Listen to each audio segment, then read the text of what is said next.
To understand how and why legal slavery was abolished in the world, it helps to begin with some historical context. To say that slavery is an ancient and universal institution almost understates the point. Slavery has existed in some form in every corner of the globe. We have records verifying its existence in Babylon thousands of years ago, and indications that pre-European contact Basilian tribes practiced it as well. Slavery has been justified by the world's example. The books of Exodus and Deuteronomy in the Hebrew and Christian sacred texts contain a slave code. In historical time, therefore, we have upwards of 5,000 years of human history, and likely more, where slavery was part of the social order, sustained by political structures and sanctioned by religious authority. Yet the institution was only legally abolished everywhere 150 years ago, and it is really only within the last 75 years that we have achieved universal mainstream acceptance that slavery is a moral evil. In short, we live in an anomalous age. If this is so, the appropriate historical question is not why people once accepted slavery, but rather, why did slavery come to be viewed as wrong? The idea of universal or human rights, rights that we acquire not by our religious affiliation or political connections, but rather by simply being human, were largely invented in Europe in the 17th and 18th centuries. They were products of the Enlightenment, that rational moment where European culture privileged reason and science. The Enlightenment gave birth to the notion of real progress. It is difficult to overstate this rather remarkable intellectual shift. The pre-modern European intellectual world regarded change as bad. The pre-modern world prized stability, and change disrupted their way of life. Histories were almost always told in the negative, about the inevitable fall of empires, about the inevitable deterioration of civilization. By contrast, Enlightenment thinkers began to posit that change could be a good thing, that the world could become a better place. Despite such positive views, most Europeans had deeply internalized racism. 2 centuries of the African slave trade had cemented the understanding that slavery was the natural status of Africans, or so it seemed to those Europeans whose only encounter with Africans was on West Indies sugar plantations or Virginia tobacco plantations. The first full-scale abolitionists arose during the Enlightenment. It is worth noting that the first abolitionists arose independently in both England and North America at the same time. In America, one of the earliest was Anthony Benezet, a Protestant whose family had arrived in Philadelphia from France, fleeing religious persecution. Benezet married a Quaker and spent his early adulthood as a schoolteacher. He was one of the few who accepted black pupils, and he quickly came to the conclusion that those of African descent had gifts equal to any person of European descent. He was aided by a Quaker community which, in 1758, declared slaveholding to be unchristian and urged all members to free their bondsmen. Beginning in 1762, Anthony Benezet published pamphlets denouncing the slave trade and calling for the eventual abolition of slavery. As Americans caught the fever of revolutionary rhetoric from 1765 to 1775, Benezet's protestations grew louder. Finally, in 1775, he founded the Society for the Relief of Free Negroes Unlawfully Held in Bondage, the world's first organized anti-slavery society. Its meetings were held only 1 year, as the Revolutionary War interrupted it, but it would be revived in 1784. Within a decade, this would be replicated in multiple states. These institutions came out of a distinctive intellectual moment. Enlightenment focus on reason and upon the universality of experience gave abolitionist thought some new purchase. The old rejoinder to anti-slavery arguments had always been that the institution had biblical and historical sanction. In short, people had appealed to authority to refute abolitionist claims. But in the Enlightenment, authority took a backseat to reason, and this gave abolitionists some purchase for their arguments. This, and a decided belief that man could reform society for the better would help lead to the establishment of abolitionist societies. From roughly 1775 through 1815, the first abolitionist societies formed in Great Britain and the United States. This first wave of abolitionists contemplated slavery's end for the first time in history. They took as their example the actions of the state of Pennsylvania, which had on March 1, 1780, passed the world's first gradual abolition statute. That law promised freedom to every slave born after the day the law was passed. That freedom would arrive on the slave's 28th birthday. This might strike us today as odd or even pernicious. After all, a slave born on April 30th, 1780 was a slave for life, whereas a slave born one day later would be free on his or her 28th birthday. And if slavery was denying to Africans the common blessings that they are by nature entitled to, it's language directly from the statute, why would it make sense to make them serve another day in slavery, let alone 28 years? The answer lies in an understanding of first-wave abolitionism's respect for property rights. The American Revolution was about political liberty, but also about the sanctity of property.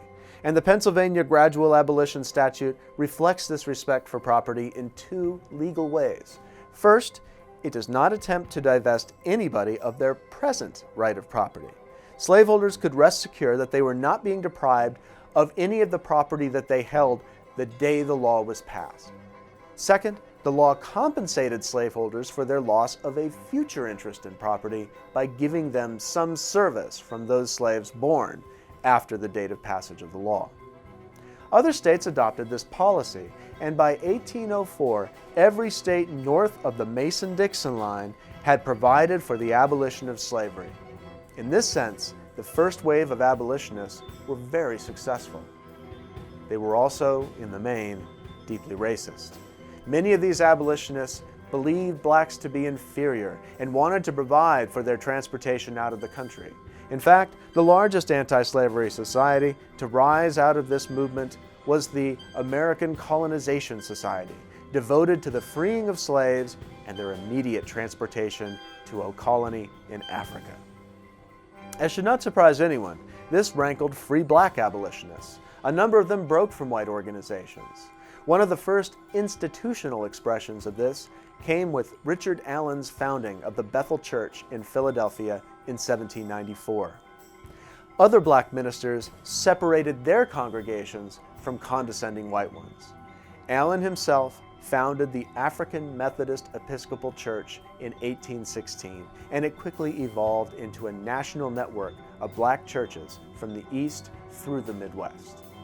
These black churches were devoted as early as the 1790s to ideas of racial unity and to abolitionism, but its ministers also stressed something that white abolitionist societies had not insisted upon: equality. They established their own orations about the achievement of black citizens. They published them. They sent them to the office of the President of the United States. One of the most famous of these men was James Forten of Philadelphia. Forten was born in 1766 in a prominent free black family that had intimate contacts with Anthony Benezet. In 1780, at the age of 14, Forten volunteered to serve on a colonial privateer during the Revolutionary War. His ship was captured, and he was taken to a British prison ship in New York Harbor. Prison ships were notorious during the Revolutionary War for their high mortality rates. Disease, after all, could run easily through the quarantined ships. Those who were offered deals to leave the ships most often took them. James Forten was offered such a deal by the British captain John Bazley, who admired Forten and wanted him to accompany his own son back to Great Britain. It must have been a tempting offer, as it implied upper-class patronage in a society far less racially conscious than that of North America. But Forten refused. "I have been captured in the service of liberty," he told Captain Bazley.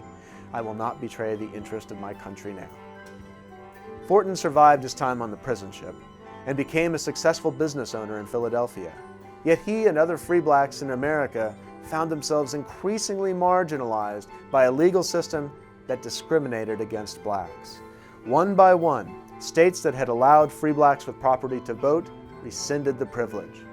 Civil service employment and office holding became restricted to whites. In some states, restrictions were placed on free black immigration.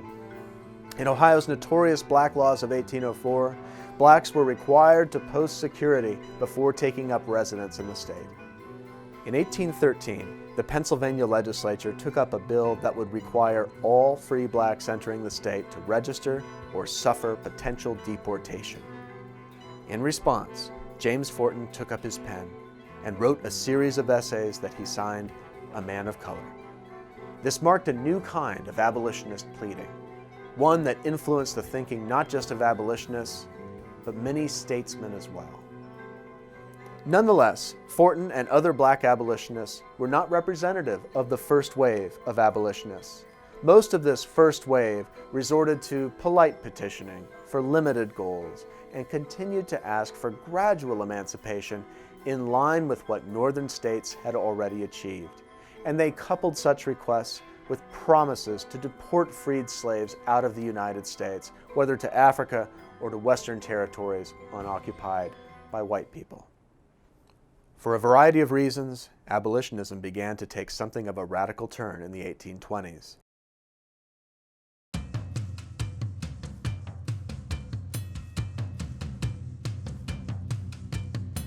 Most of these abolitionists were not recent converts. In fact, many had been active in the American Colonization Society.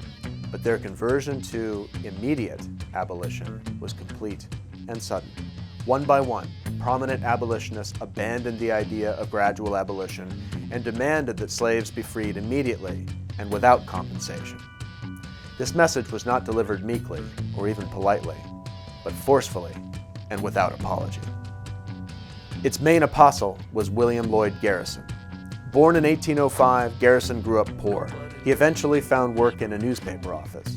In 1829, he took up work as co-editor of a gradual abolitionist paper based in Baltimore, where he boarded with free blacks and witnessed on the streets the horrors of slavery and the slave trade. When he wrote harshly about a Newburyport slave trader, he was charged with libel in Massachusetts. Garrison was convicted and spent 49 days in jail there in 1830. He emerged a different man. On January 1st, 1831, at the age of 25, William Lloyd Garrison published the inaugural issue of The Liberator.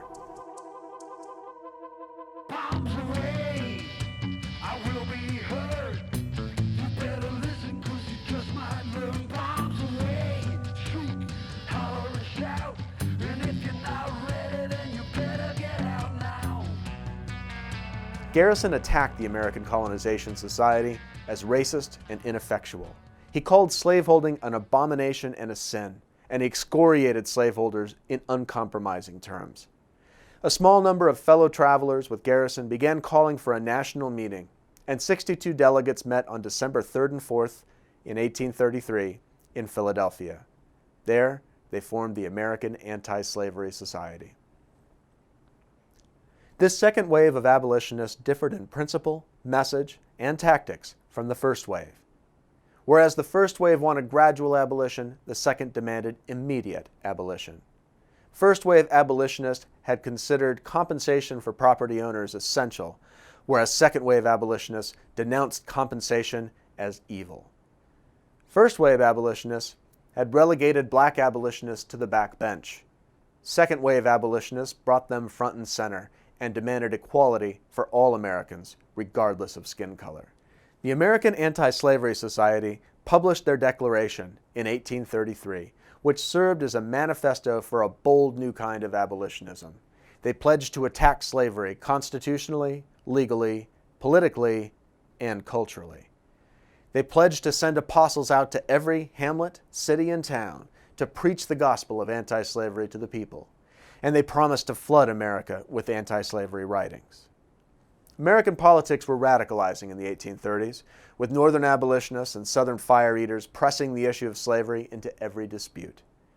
But we should not think of abolitionists as a single mass. There were several different abolitionist movements and coalitions. There are more, in fact, than I will talk about here, but it is useful to think of them in three different categories.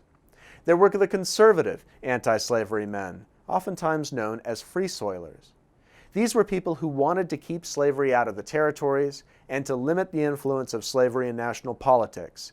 While these people hated slavery, they were generally committed to the idea of America being a white man's republic. There were the moderate abolitionists. These were people who genuinely wanted to end slavery, but were unwilling to violate America's constitutional order in order to do so. Many were unwilling to take the political risks necessary to disturb slavery where it already existed. Like the Free Soilers, they wanted to prevent slavery's spread. But they were also more committed to ideas of legal equality for free blacks. In some cases, they worked quite fervently for racial justice. Finally, there were the radicals. These were people who believed that slavery was an absolute evil and about which there could be no debate. Politically, these abolitionists were led in one of two directions. One group, typified by the constitutional theorist Lysander Spooner, argued that slavery was illegal and unconstitutional.